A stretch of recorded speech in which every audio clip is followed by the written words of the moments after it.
All right, everyone, thank you for joining us. It's 6:02, so we will get started. My name is Caitlin. I'm the Membership and Outreach Coordinator for Idaho Rivers United. And we also have Stephen, our Conservation Associate, with us tonight. So we are hosting this event to share with you all how to make public comment at the Governor's Salmon Work Group and a little bit of background about the salmon issue. And also this week we are celebrating our Salmon Festival for Idaho Rivers United. So normally we'd be meeting in person in Stanley to celebrate salmon, but just with coronavirus and everything that's going on, we are pivoting to some virtual events. So I will share in the chat window a link to all of our Salmon Fest resources online. In addition to this tonight, we are also hosting a happy hour on Thursday night on Zoom at 6 o'clock, and we will have guests from Idaho Rivers United, Advocates for the West, Sockeye Brewing, and the Sawtooth Interpretive and Historical Association joining us at that event. So hopefully you can come Thursday if you want to as well, and I will share that information. But now I'm going to turn it over to Stephen, our Conservation Associate, and he is going to share with you all about what's going on in the world of salmon in Idaho. So Stephen, take it away. Hey everybody, thanks for joining tonight. So yeah, I think I'll just give a brief overview of how essentially we got to where we are in terms of salmon steelhead populations. And then we'll kind of dive into the current political landscape around the issue, as well as opportunities to, have your voice heard and make public comments, which, include letters to the editor, letters to your representatives, as well as, making comment at some of these federal and state processes. So, the background basically is one of, extreme abundance to barely warding off extinction. And we're talking about this slide in a matter of, a couple human lifetimes, if that. And so, salmon initially in Idaho and in the Northwest were these cultural, economic, ecological icons that provided for people and for countless species of animals. They essentially acted as these biological pumps, that transported nutrients 900 miles away in the Pacific Ocean all the way up to central Idaho here and our streams, and really shaped the landscape that we know and love today. By the time the 1950s, 60s rolled around, habitat alterations, overfishing had certainly taken their toll, but there was still a very viable, sustainable, abundant population of salmon and steelhead that were returned to Idaho each year. Since then, all of Idaho's salmon steelhead species have been listed under the Endangered Species Act, and Redfish Lake shows a story in and of itself, where last year only 17 or so wild fish returned. So, in a matter of one human lifetime, we went from a sustainable fishery that was able to coexist with all the other economic uses that we have in the Northwest, to one that essentially is barely warding off extinction. And so, the main primary cause of that, and what the science shows, is that, it was the hydro system. It was the system of 8 dams on the Columbia and Snake Rivers that completely altered how these fish migrate and how they go about transitioning from one life stage to another. It severely affected the small outmigration, as well as adults coming upriver, and made it very hard for them to survive in an extremely altered river environment. And so Idaho fish essentially have to pass 8 dams to get to Idaho. And what the science has shown is that that's too many dams to have a sustainable population that returns here. A metric that really illuminates that is what we call smolt to adult return ratios, which is essentially how many adults are coming upriver for every 100 smolts that migrate towards the ocean several years earlier. And if you look at river systems where the fish only have to pass 3 or 4 dams, like the Deschutes in Oregon or the Yakima in Washington, these smolt to adult ratios are orders of magnitude higher than they are for Idaho fish. Idaho's fish are on a path to extinction, and they have been for about the past 20 years, at least when you look at the SIRs and when they've been measuring them. And so, regional goals, without getting too much into the weeds on the science, state that SARs of anywhere from 2 to 6%, which means 2 to 6 adult fish for every 100 smolts going out, are what it's going to take to recover salmon and steelhead in Idaho. And right now, if you look at Chinook, if you look at steelhead, sockeye especially, they're not even getting close to the 2% threshold or barely meeting it. So using that metric, I think past scientific reports and studies have really illuminated that, the dams are the reason why, one, our fish went from a relatively stable level of abundance to near extinction, and secondly, they're the reason why our recovery efforts over the past several decades are having no success, right? And I think it's a matter of scale when you look at recovery. We've done some great work in individual basins and improved habitat in certain places, but this is a regional issue, and it's going to require a regional solution that's more widespread than doing really good work in one basin in particular. And so, what has this decline meant? Well, it's devastated tribal communities that have really relied on this fish, and it's devastated rural Idaho communities that really rely on the outfitting and guiding businesses that prosper when runs do well. And so there's a very human side to this loss too, as well as an ecological one. So I think that's important to note. And so, I think no one in the Northwest is going to tell you that this issue isn't important. But for the past several decades, political movement on it has been repetitive. It hasn't strayed from essentially following what federal management agencies recommend in their reports and in their plans, which is basically the status quo. And as far as we know, it's pretty evident the status quo doesn't work for our fish. Something needs to change, and it needs to be something drastic, right? And so what we've been seeing is that the best available science is mismatched with our federal policy. We know that we need strong, rapid action, but the federal government agencies continue to ignore clear limiting factors, which, in this case is the hydro system. And so what we need is a regional solution, in which the communities that have relied on this hydro system remain whole. That's crucial to any solution that recommends dam breaching on the lower Snake River, right? And so the Northwest solution basically includes three things. It includes, number one, the restoration of abundant and healthy wild salmon populations. It also upholds, farmers, growers' ability to get their product to market at an affordable rate. And lastly, it maintains that reliable electrical grid and maintains the clean energy aspect of that as well. And so, a way to look at it is that these dams are a means to an end, but clearly they're preventing a more inclusive economy where we can have these strong agriculture communities, strong electrical grid. We can also rely on that traditional fishery economy that has sustained so many for so long. And so, politically, we've seen some hopeful signs recently in the last year or two.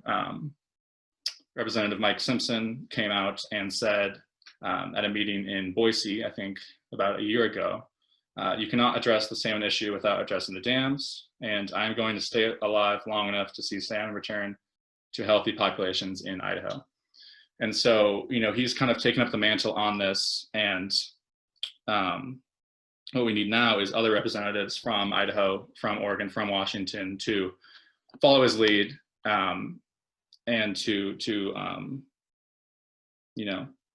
come to an agreement as to what needs to happen. Follow the best science and what we're advocating for in terms of recovery. Kind of parallel to that congressional process, a more state-based process is going on in a lot of states.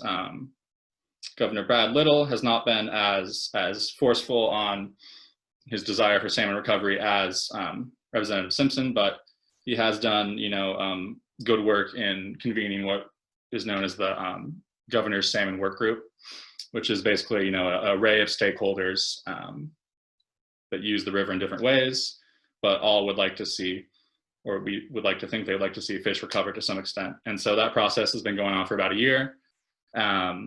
And we're coming down to the phase where, recommendations are due to the governor from that stakeholder group as to what he should recommend for salmon recovery. And so that process actually is happening tomorrow and the day after tomorrow. And we'll kind of touch on that later, but that always affords a great opportunity to provide public comment and to have your voice heard in that forum.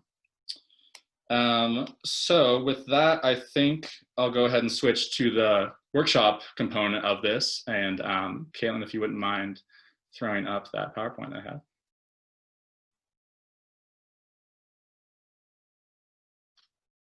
And sorry, Caitlin, if you wouldn't mind throwing up those numbers quickly in that graph of where we're at in terms of salmon returns before that PowerPoint, that would be great. Just having a technical difficulty, so give me 1 second and we'll get it up there. Let's see. Bear with us, everyone. We're figuring this all out. Okay. Can you see the numbers? Is that working? I can. Hopefully others can as well. Okay. But yeah, what you guys see here is a little return compilation that we've made, and so the quality will improve on that. But I think one of the key issues in this recovery effort is the shifting baseline syndrome. It's this basically the abundance that a generation before mine knew is forgotten by myself and my peers because we weren't around to experience it. And so people will tout a good year in 2009 or something, but when you compare it to what needs to happen in terms of recovery, it's really nothing, right? So runs fluctuate up and down. They have for the past 20 years since fish have been listed on the Endangered Species Act, but they've never gotten close to meeting that recovery benchmark. You can see that for not only spring summer Chinook and steelhead, but also for sockeye, which obviously are nowhere near the abundance that's necessary to support these communities and return these species' role as keystone species in their environments. So yeah, I just thought that was important to show, and yeah, we'll move on to how you guys can get involved.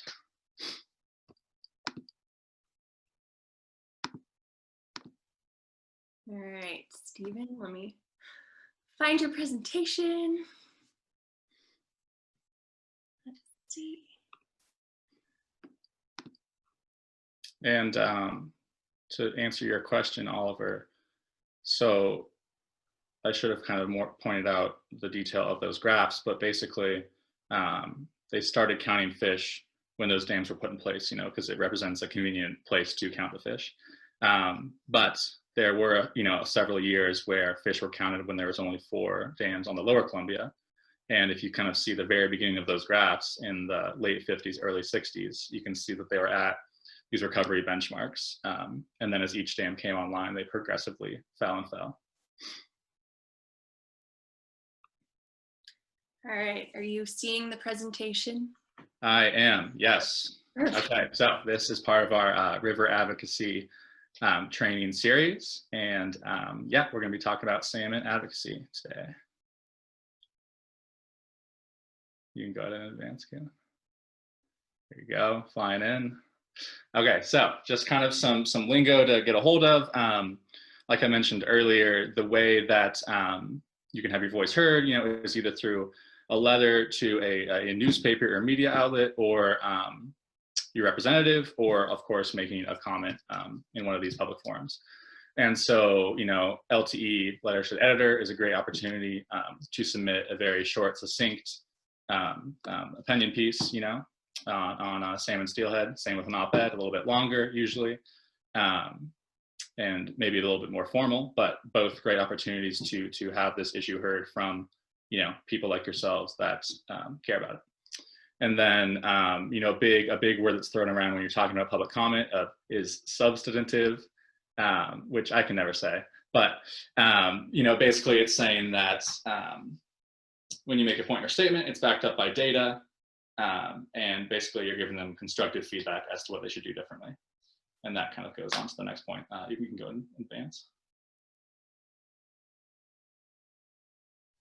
So, in the public comment process, I think it's easy to get wrapped up in the numbers and the expertise and, having to prove every single point. And while, of course, like I just mentioned, that's important, it really is easier than you think.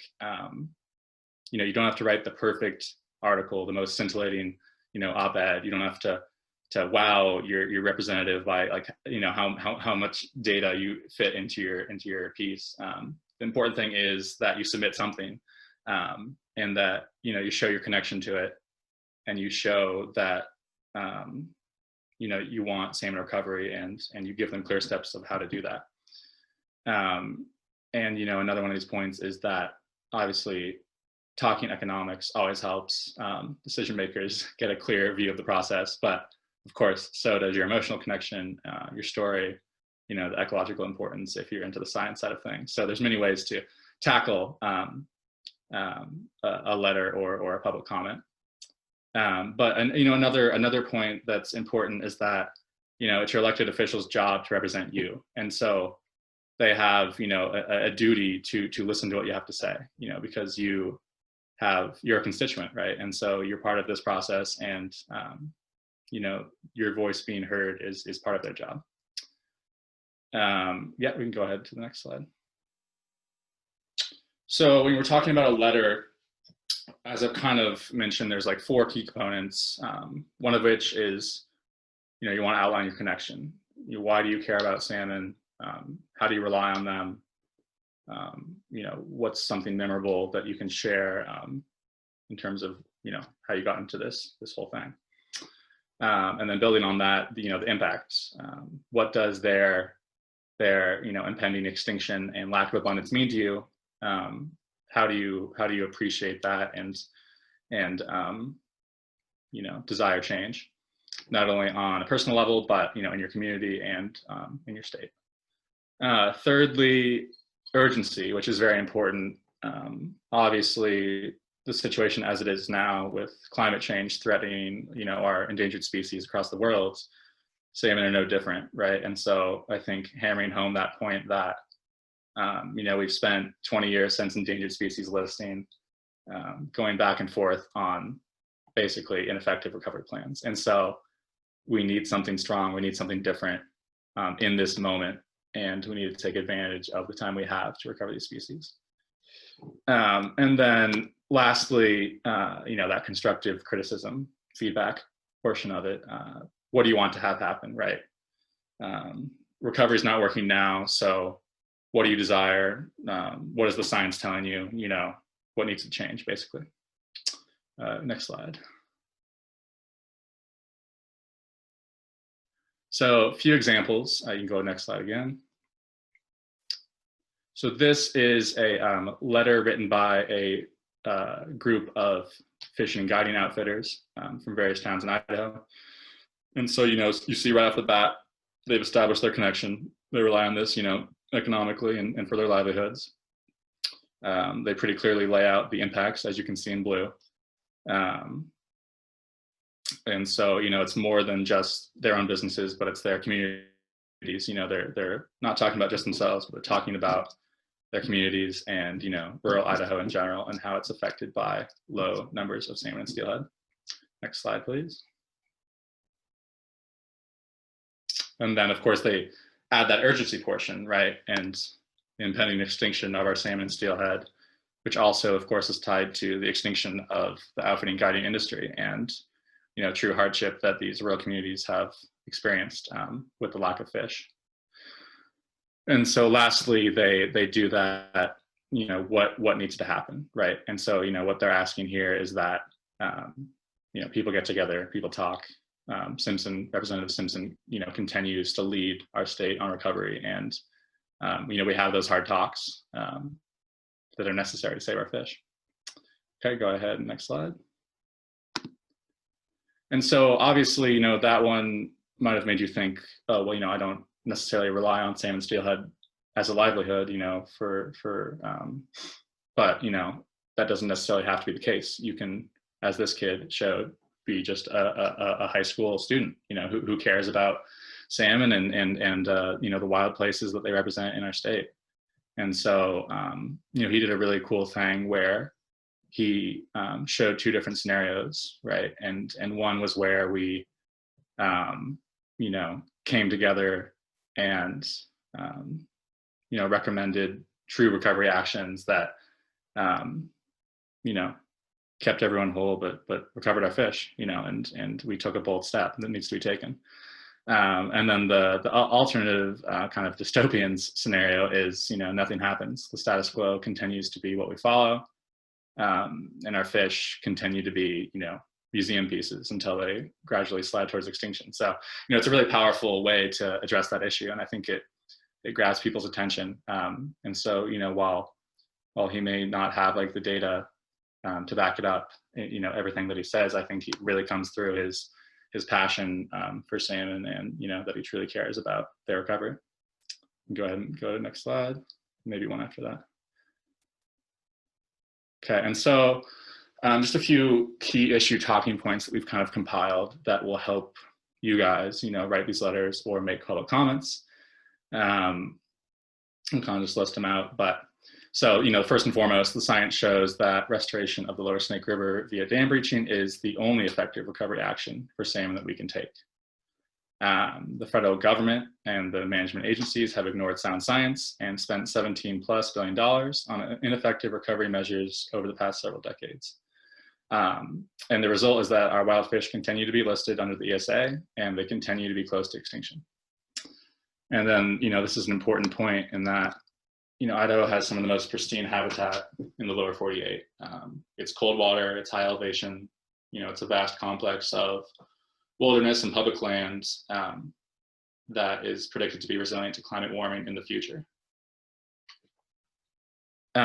Yes, good point, Dave Canamella. I see it popping up there. Not only is it $17 billion of money, but it's $17 billion of public taxpayer money. And then another point, this economic side of it and how crucial salmon and steelhead are to Idaho River towns.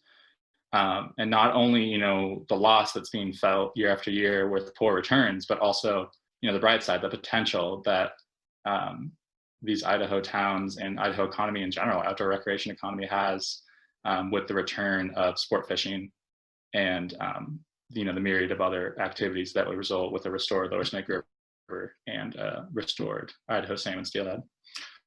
Next slide, please.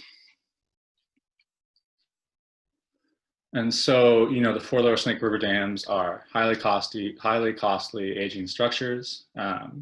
They do provide benefits in the form of a reliable electrical grid, as well as a navigation corridor for growers to barge their produce to market in a cost-effective manner. And so, we're recognizing that these dams, as they're constructed, are very important to certain stakeholder groups. But what we're saying is that we need to invest in a recovery solution that keeps these folks whole and keeps the services the dams provide whole, but gets rid of the dams themselves. So we create a more inclusive economy where salmon are part of that. And so that kind of ties into the Northwest solution. That is centered on salmon recovery via the lower Snake River restoration. And another keyword is meaningfully abundant, right? We don't want, as I was kind of talking about, one good year where it pales in comparison to the runs we saw in the 50s and 60s. We want, sustained abundance where we can rely on our wild fish year in, year out, regardless of, variable conditions in the ocean or wherever, to return strongly to Idaho. Okay, yep. Next slide, please.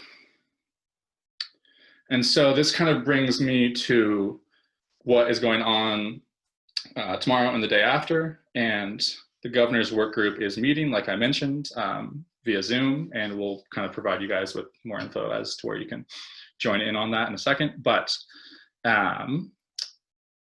one of the talking points they're going to be discussing is the fish accords. And so basically what the fish accords are a series of agreements between federal agencies and respective tribes and states And this agreement basically gave those federal agencies the assurance of no litigation on the behalf of the tribes or states, and then in exchange for funding for research and restoration projects having to do with salmon steelhead.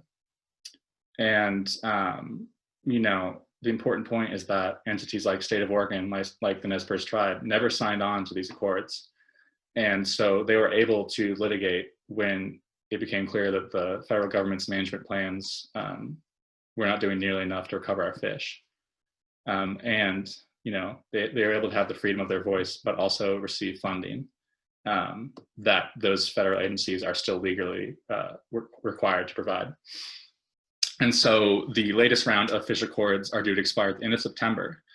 And as currently constructed, they limit the state's ability to speak out for wild salmon recovery. So if you guys do choose to make a public comment or write a letter to Governor Little, I strongly encourage you to mention the importance of, taking a step back and waiting to re-sign these accords until, we get assurances, into one, the process has to be open and transparent, and the public should have an opportunity to provide input. And then, it also shouldn't affect the recommendations that the governor's own salmon work group comes to, and it shouldn't constrain them to what they do recommend.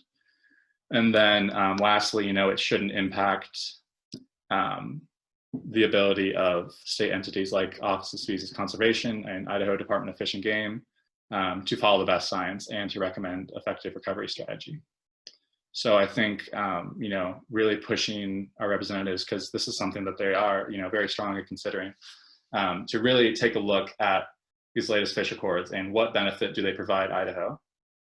Because, that money, obviously, that is provided by the federal agencies is very important for certain recovery projects, et cetera. But, what's the cost? Are we losing our voice to a certain extent that is unacceptable?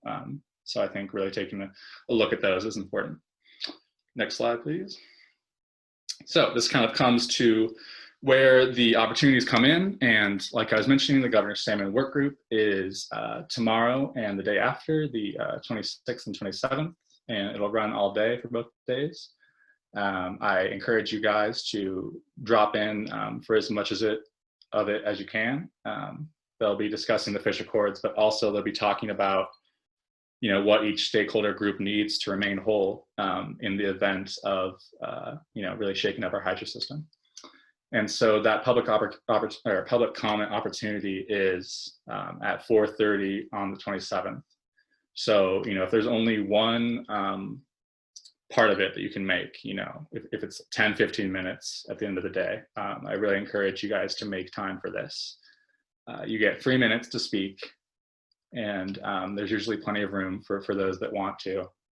And you have the attention of not only those that work for the state, but also the wide array of stakeholders that care about this issue, or use the Columbia River water, Snake River water in some way. So I think it's one of the best opportunities you can get to have your voice heard. And so we included a link at the bottom to the website, and I think we'll do a little follow-up email with this info as well to you guys. Next slide, please. And so another opportunity, kind of timely opportunity, is to thank Representative Mike Simpson for stepping out and providing the leadership he has and saying that he wants to see salmon recovered in his lifetime, but also urging him to continue the process and to get his fellow members of Congress on board, because what it's going to take is an act of Congress to provide adequate investment to stakeholders in the region, and also to provide adequate scale to really recover our fish. Next slide.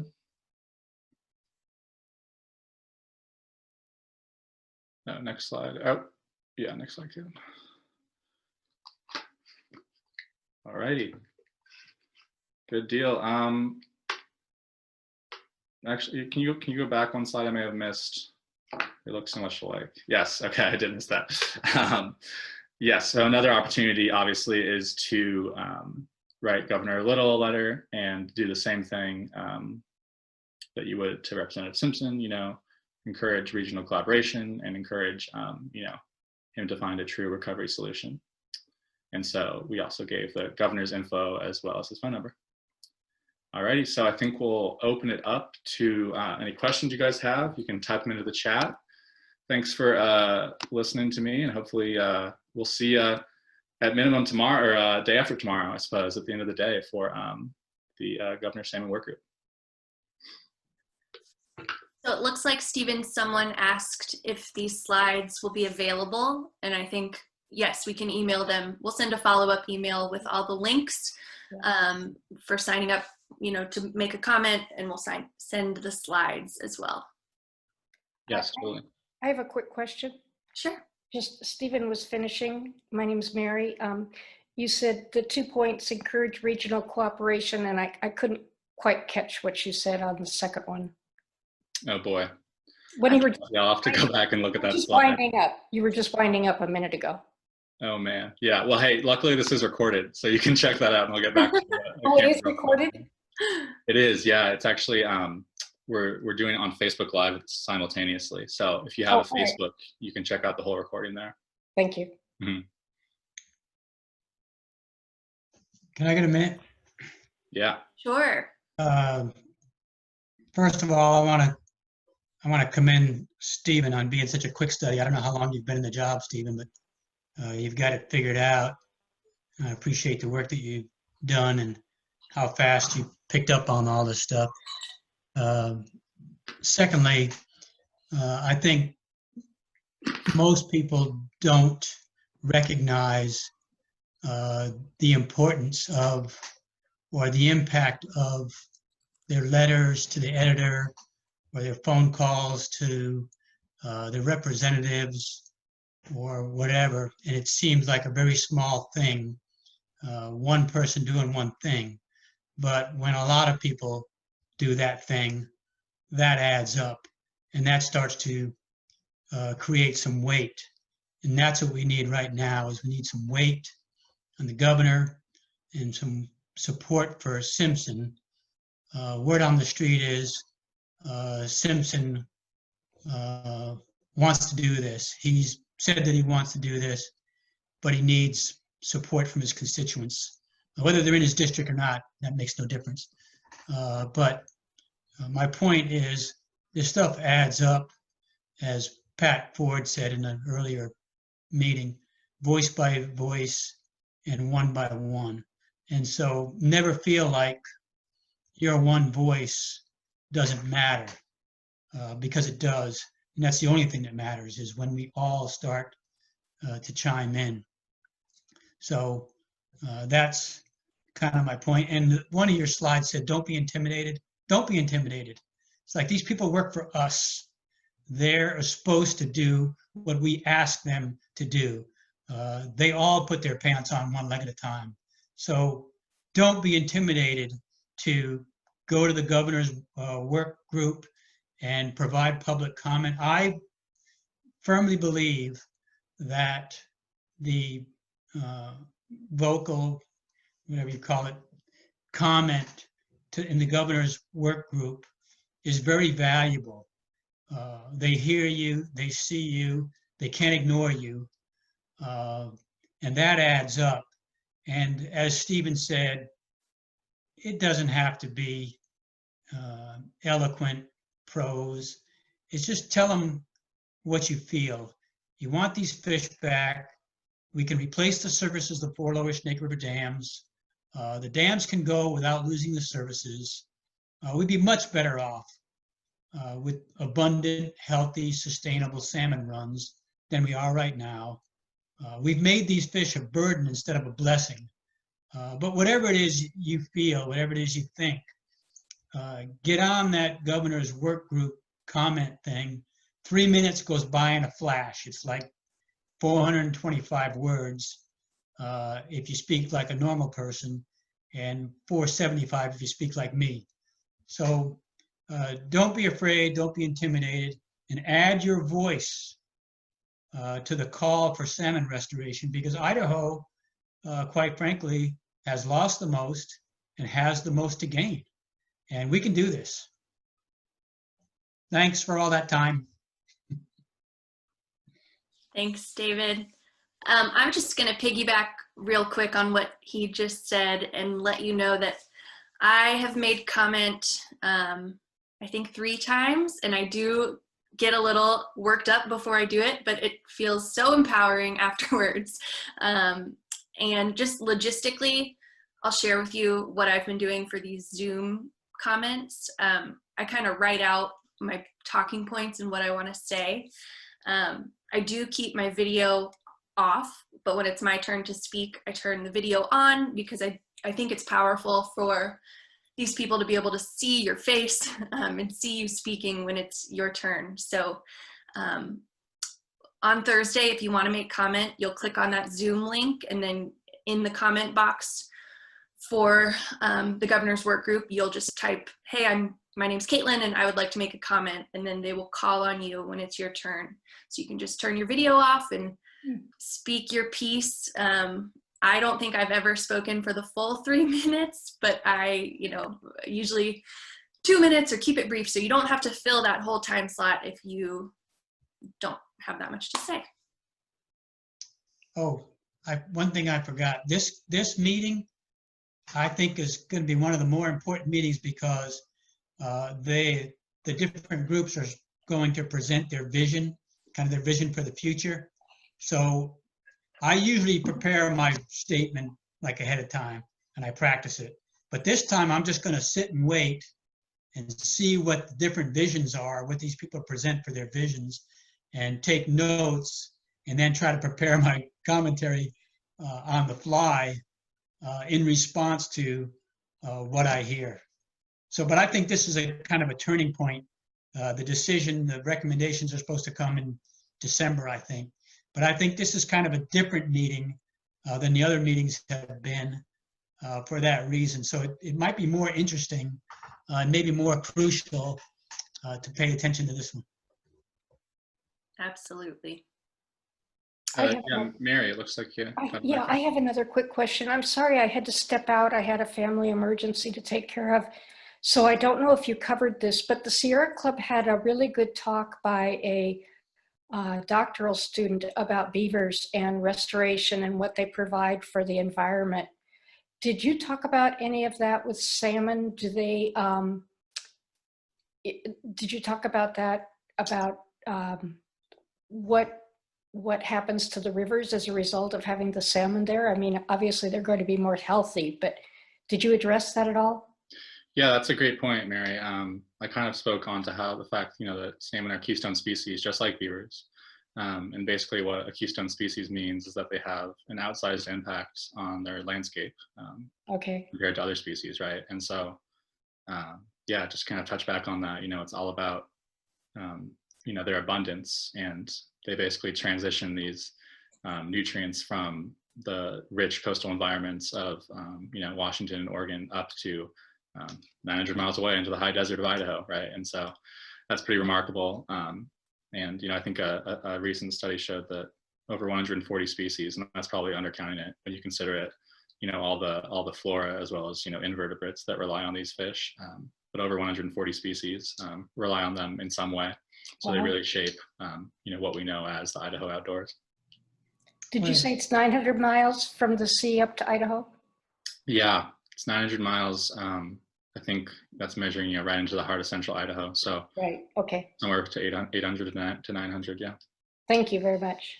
The other key is the connection to orca, Stephen, where our fish are directly responsible for the health of orca populations, southern resident killer whales. So everything from the depths of the ocean to the tops of the mountains.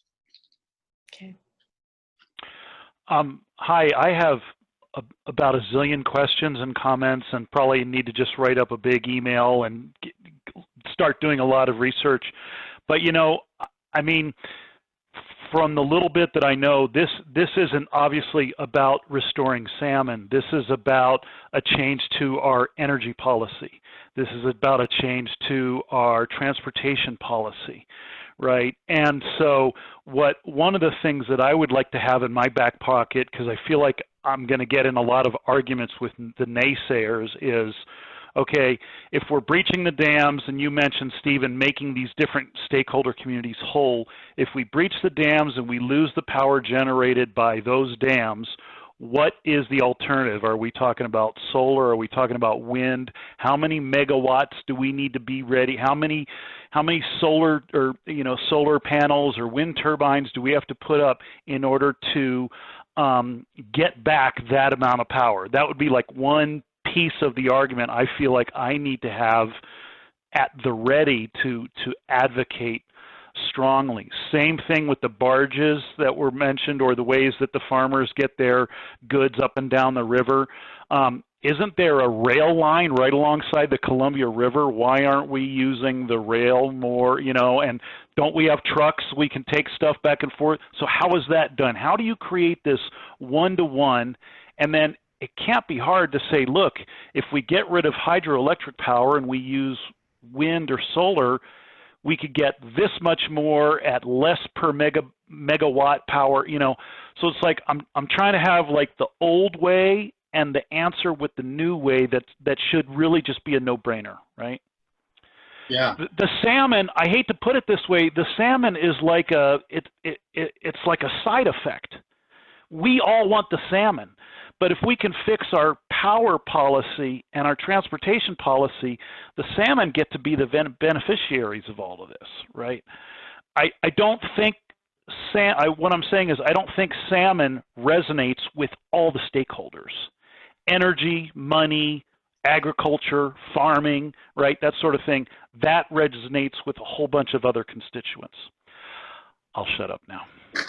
No, I mean, yeah, that's a great point that you made. And I think that's the beauty of this issue, is that you can approach it from so many different angles. And so, even if you don't necessarily give a damn about salmon, a lot of folks care a lot about clean energy. And so, from any standpoint that you view it, these dams don't make a lot of sense, right? And so I think their contributions have been overstated for as long as they've been around, from the energy side of things and from the, transportation side of things. So yeah, I think you kind of already have a lot of the context for the answers to your questions, but there's a wide variety of, we're fortunate to be part of like a lot of different coalitions that work on this issue. So there's a wide variety of folks that focus on different subsets of this. And so, for example, the Northwest Energy Coalition has done some great reports on what that looks like in terms of alternatives. And how many megawatts would it take, and et cetera, et cetera. Paul Allen's company Vulcan something or other, just released an economic report, basically looking at what it would take. And so, that's the important part to think about, is that we're just pushing for that conversation to happen. We just need people to come to the table and say, what would it take? Because, so far it's been a non-starter. And so I think that's where the encouragement comes from regionally, is that people are starting to ask those what if questions, and no one knows better than those stakeholders that rely on those services what they would need. And so I think once they come to the table, you can really have that constructive dialogue and dive into all the different aspects that this issue has. Great. Any more questions? I do. I have one. I don't know if you can hear me. Yeah. Okay. So the Snake River below Marsing, I know like it's a super huge river, but kind of like in a smaller localer example, like the Boise River, if you go from Star up, you can catch pretty much trout anywhere along the river. It's super clean. It's beautiful, clear water. But once you get down below Star, all that ag runs in and it gets really murky, nasty. The trout just can't live in there. So I'm wondering, I'm sure that there's a ton of data on it, but I was curious if anyone here knew. Could the river, Snake River, in some spots even inhabit salmon? Could they survive through the suspended sediment and low oxygen levels, high temps? I know the dams create a lot of that too, but there's still, because it is kind of like a novel ecosystem and probably located like just pinpoint spots. Do we know if they could even make it through these areas? Yeah, that's a great point. And so I think, visuals are really important on this issue. And so, you know, when we talk about the Snake River, we're talking about the lower Snake River from Lewiston west to where it meets the Columbia. And so, you know, all fish that go to Idaho have to pass, you know, that choke point essentially. And so, you know, the salmon and steelhead that we see great potential to recover are coming, you know, not into like the lower or the upper Snake River area. They're coming into the salmon basin, to the Clearwater basin. And that's where we're, you know, blessed with all that wilderness, all that habitat, and, you know, the water quality isn't an issue at all. So that's why it's exciting when you look at the recovery potential, because, you know, the habitat, at least in those areas, is clearly not an issue. It's just their access to that. Yeah. Now, you know, when you talk about fall Chinook, you're talking about passing a different set of dams, the Hells Canyon dams, to get to those areas like Marcine, which were definitely formerly very productive for salmon. But that's kind of a separate issue to what we see as like the most impactful way to recover salmon in Idaho. However, Oregon has reintroduced and is reintroducing salmon and steelhead to some of the tributaries on the Oregon side above the Hells Canyon Dam. So there still is habitat on the snake side above the Hells Canyon complex that could produce salmon and steelhead. And at that point, the Snake River is basically a migration corridor, not necessarily a production habitat. So there still is a little bit of production potential above and within the Hells Canyon complex. But to Stephen's point, we're talking about the salmon and the Clearwater side mostly. But you know, I think that was a great thing to bring up, Mike, because it kind of touches on the shifting baseline stuff that I was talking about, and how, you know, formerly salmon steelhead had access to, you know, all the way up to Shoshone Falls by Twin, the whole Hawaii drainage, you know, the whole Malheur drainage, all of these drainages that we don't think of. So I think that blocked habitat is definitely an important thing to bring up because it reminds us of what we've lost. Any other questions from folks?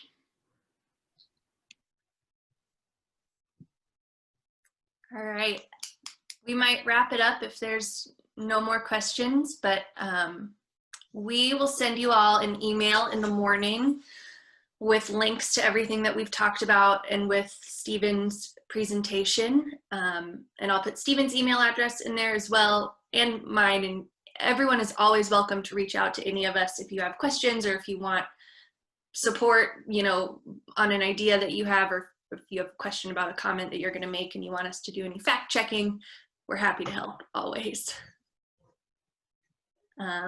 So yeah. Great, thank you. Yeah, thanks everyone for coming. Thanks, Stephen. Everyone have a great night, and we hope that you make comment at the work group and then attend our Salmon Fest happy hour on Thursday. We'll be doing some trivia, there'll be prizes. So make your comment and then come celebrate with us at happy hour, and we'll include the link to sign up for that in the email as well. Have a great night, everyone. Thank you so much. Thanks.